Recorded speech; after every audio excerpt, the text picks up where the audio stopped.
December 28th, 2023. It's been a fabulous year on this podcast. I can't believe it's come to an end.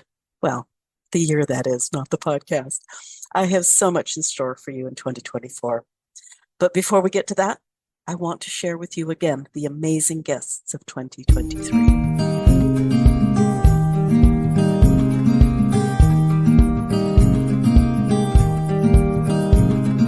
Welcome to the Boomer Woman's Podcast. I'm your host, Agnes Knowles. Boomer women. Are we wise women? Are we mavens? Are we crones? Hell yeah. And we're also still curious, fun-loving, interesting, the list goes on. This podcast is for you. My guests are folk who have a message for our demographic. And if you want to hear a specific message, let me know and I'll find the guests. This podcast is also a conversation. We women know its value, we know how to do it, and we must perpetuate the art form. I try and let my guests have the greater say, and usually we fit in a good laugh or two. Listen in now to today's guest.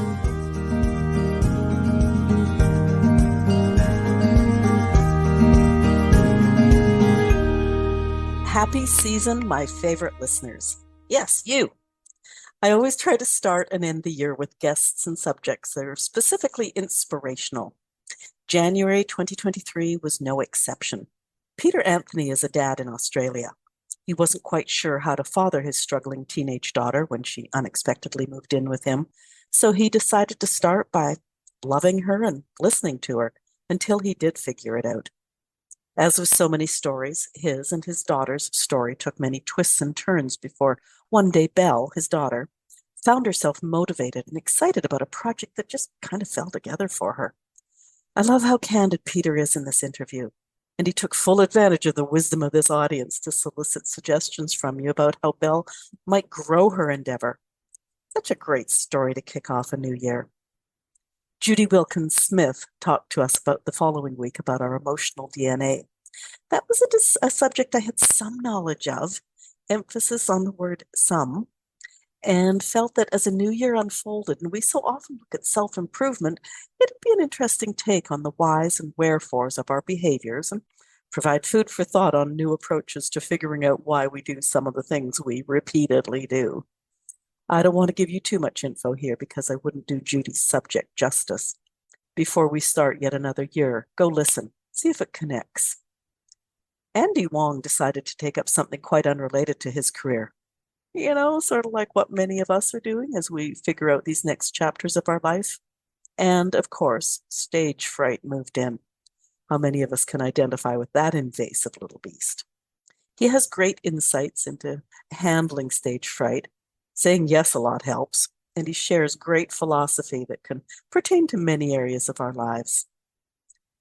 January ended with Corinne Camara. She dreaded the thought of aging when she was young. I think many of us remember those days. Several health issues had her seek out a generally healthier lifestyle, and when she found herself working at an acupuncture clinic when another health issue arrived in her life, she decided to give that a try. Again, I had an idea about acupuncture, but didn't really know much about it. Corinne helps us with that. February turned into one of those months that looked a little bit like soup to nuts. Sherilyn Starkey's career developed along with that interweb thing, you know, where the internet meets the World Wide Web. That's not what we talked about, though. Sherilyn is a fellow podcaster on a mission to interview 50 women over 50. I was one and loved the concept and decided to turn the tables on her. I so enjoyed our conversation and hearing about her amazing guests. Next on the roster was Ann Bell, a love and sex coach. Love, sex, affection, intimacy. Are they variations on a theme? Have you ever really thought about it? No holds barred when Ann gets going, and we had so much fun. Ann reminds us boomer women that what we were, what we are, and what we still can be. Terry Uzon was up next with a discussion about cannabis as a health product without the drug effects of traditional marijuana. Her company designs products for women, as she says, from menstruation to menopause. I followed Terry's interview up with excerpts from an urban cannabis farmer I had interviewed in 2022. Alexis Burnett is so knowledgeable about, I think, everything cannabis that I decided arming you with lots of knowledge was a good thing. As I review these episodes, I'm loving the variety of guests all over again. I really do have a dream podcast here. March brought us Lynn Freaks. After a 40-year career in the corporate world, Lynn is creating his encore career.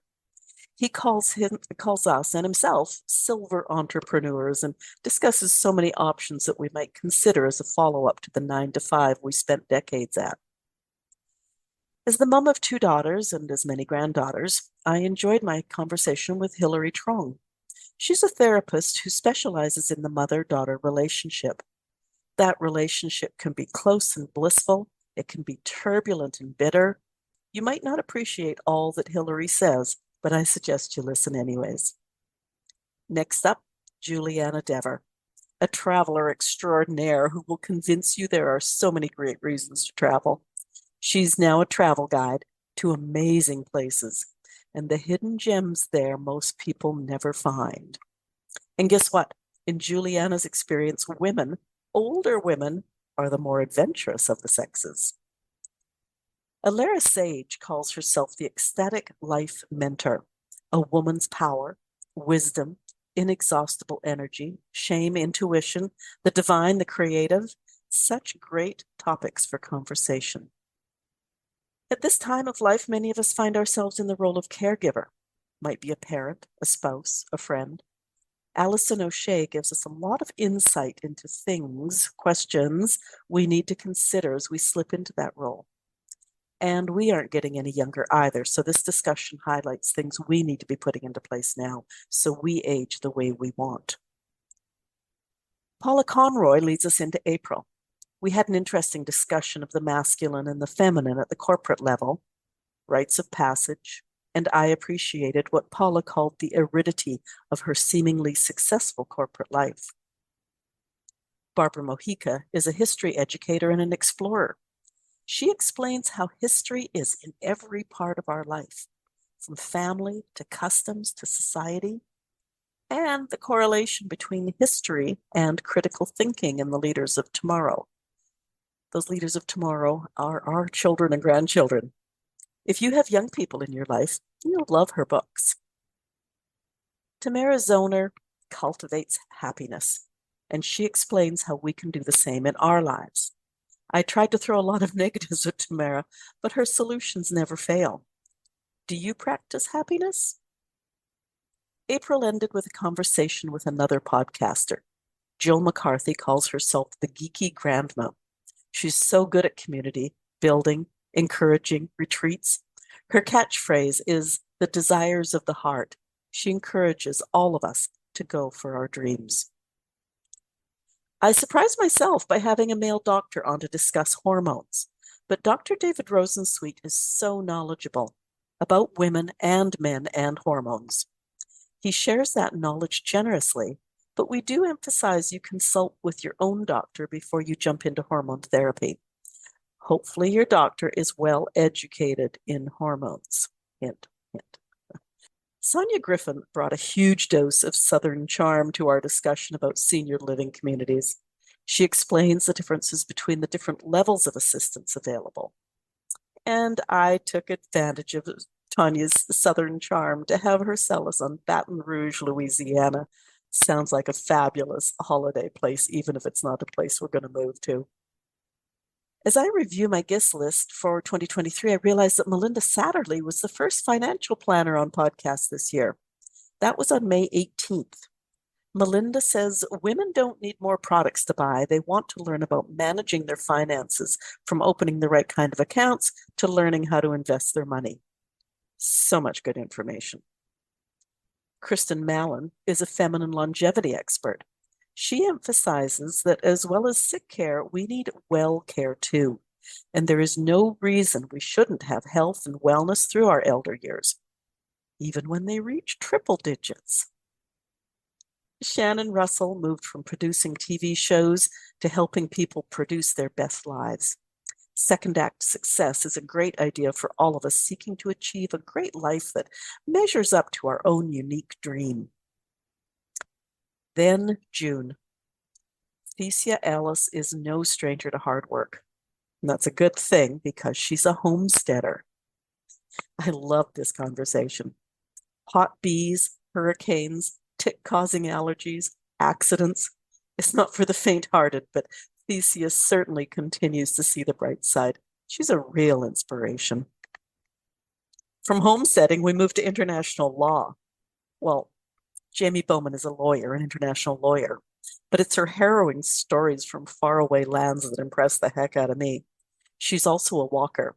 El Camino in Spain, the coast to coast in England. So interesting. My next two guests come from the land of books and publishing. Alexa Nazaro has an author services company and explains writing, editors, agents, the different types of publishers. So many insights. Carrie Pierce is also a publisher, but it's her expertise in children's literature that she shares with us. Magic is a theme for Carrie, not the abracadabra type, but more the wonder, the whimsy in a child's mind, and how to write a book for children. Angie Heitch kicked off July with a subject you may be considering or dreading: decluttering. Angie talks about physical clutter, the to-do list, calendar clutter, brain clutter, gadget clutter. Dare I even say people clutter? Our possession seeking and keeping is a lifestyle thing, as is keeping it to a minimum. You'll be happy to know she gives us actionable tips. Leanne Stickle embodies positivity.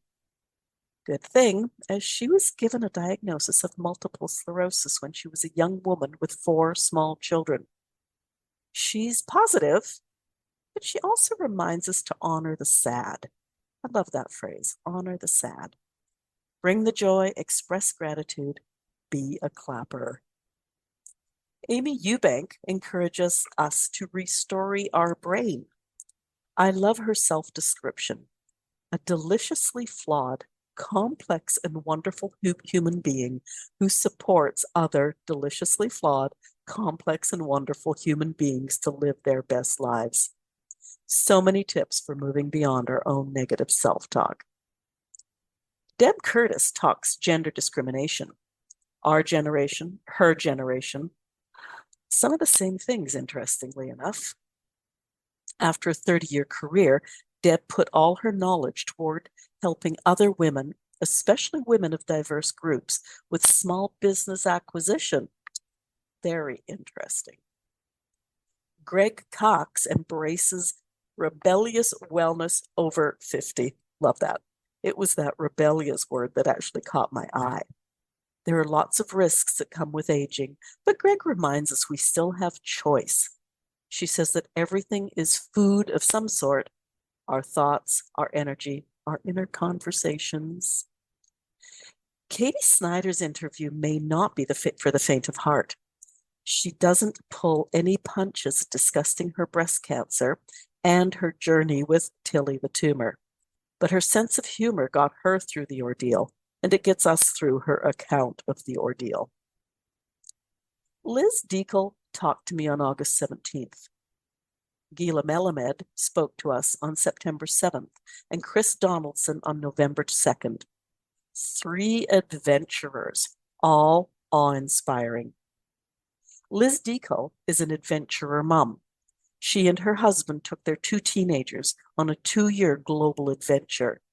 She's a fabulous storyteller with a nonstop sense of humor, so her accounts of some of their escapades will have you howling.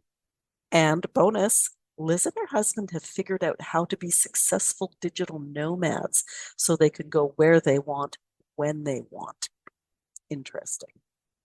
Gila Melamed is an acquaintance of an acquaintance. She camperized, and yes, I just used air quotes, her car and traveled North America in 2023. Her story is one of exploration, the continent, so many new friends, and probably most importantly, herself. Gila's episode was my most listened to episode of the year. She'll be back on in mid-2024, as she has this past fall bought a minivan and had it camperized so she could continue her travels with a few more comforts. Chris Donaldson's adventure started in 1979 when he pulled out of Belfast on a Moto Guzzi Le Mans, thinking he'd make it to Australia. Harrowing is the only word that comes to mind to describe his trip. Harrowing, and I've read his book. He had a life in between his motorcycle adventures, but he and that same Moto Guzzi made it to Australia earlier this year. If you listen to those three together, you'll definitely have itchy feet. Tina Davidson has a very successful music career as a highly regarded pianist and composer. That's her adult life. Her childhood was full of secrets, however, a fact she didn't know and learn the truth of until she was a young adult. She shares those secrets quite candidly. You'll be surprised. Lisa Sakai calls herself the bucket list accelerator. Finances are often the cornerstone, but how do you know what to put on your bucket list if you haven't lived now? Lisa gives us lots of tips to make sure retirement is about you, your interests, your personality. Dana Diaz educated us on life with narcissists. They, the narcissists, have an overinflated ego they need to feed at any cost. Dana gives us interesting advice. Listen to what you're feeling inside yourself. It's not what you're feeling about them. If something feels off, it probably is. We do know that, don't we? Paula Harris also talks about financial planning, but with a focus, widows. None of us knows when that proverbial bus will hit our partners, so we need to have a good grasp of family finances now. Or maybe the bus will run over us. Do your nearest and dearest have any idea what's going on in your financial world? Paula calls it curveball life planning. Nan Ives was also a financial planner. When she retired, she absolutely had all the financial bits organized. And then she realized there's more to retirement than just the financial bits, a lot more. Her and her partner looked at their own experience, interviewed a lot of other retired people, and figured out how to plan the future of you. That's the name of their company. Swami Nityananda is a spiritual leader whose warmth and joy permeates every moment of our conversation. Another area I have no knowledge of, so Swami answers my questions, and her explanations really reflect her knowledge of and her belief in all facets of her practices. Amanda Layden was my last interview of October. As a young woman, she was repeatedly dismissed by the medical system or misdiagnosed. We all have a few of those stories, but Amanda's experiences almost cost her her life. Amanda's story might be vital information for our daughters and granddaughters, but we are definitely not past the age of being misdiagnosed or even ignored as medical patients. Speaking of our daughters and granddaughters, Christina Castanini is a psychologist focused on eating disorders. I say daughters and granddaughters, but we too are still susceptible to eating disorders. Menopause can also be a trigger. Christina blows eating disorder myths out of the water, and she coaches us on what to say to someone with or who might have an eating disorder. Beata Gillette is a smart businesswoman, a straight shooter who's had more than her fair share of calamities, who now works with big thinkers. She's the founder of the Woman's Code and offers great insights for any woman looking to grow into her next incarnation, whether that's an entrepreneur or a virtual assistant. Jo Andrus is a strong proponent of a natural menopause. She's firm that you need to support your body as it navigates the changes that come with menopause. She says the gift of menopause is that we get to take ourselves and put ourselves in the center, in the very center of our lives. Our mothers may not have talked to us about menopause. We need to be sure not to repeat that mistake with our daughters. Taru Fisher is a repeat guest on this podcast. An age-old topic between us is ageism. Taru calls it rageism. Ageism is the last socially accepted form of prejudice. We discuss several types of ageism, including what we do to ourselves. Lots of laughter, though, because that never gets old. Barbara Giatti experienced dementia with both her parents. Her stories will assure you your parents aren't worse than others. She took her caregiving one step further and created senior workbooks. They're physical books because Barb knew her mother would never figure out a computer or the internet. And that brings us to my last conversation of 2023. A land of myth and mystery are the words that could be used to describe the Galapagos Islands. Fernando Diaz grew up on the Galapagos as his mother grew her tour company. He explains, people don't protect what they don't know. Today, Quasar Expeditions is an amazing story of sustainability, environmental, social, and economic. Fernando also describes what we as boomer women could expect on a tour with Quasar. You still with me? I love this year-end walk down memory lane. I appreciate my guests so much. So many unique stories. Similar subject matter is presented through a different lens with each guest. New and interesting stories both inform and teach. I have the first guests of 2024 already interviewed. I'm excited to bring you those. I have several requests from several other potential guests sitting in my email. Because of my guest list and my longevity, in the last few months, this podcast and I have had a few interesting invitations. In early January, I'm meeting with former guest and business coach extraordinaire Beata Gillette to see if I can pull together a bigger, better vision for myself and this podcast. Please join me next week for the launch of season 5. Season 5, can you believe it? Join me next week for the launch of season 5 and an exciting 2024. I'm Agnes Knowles, wishing you a great rest of year and a healthy, happy 2024. See you next week.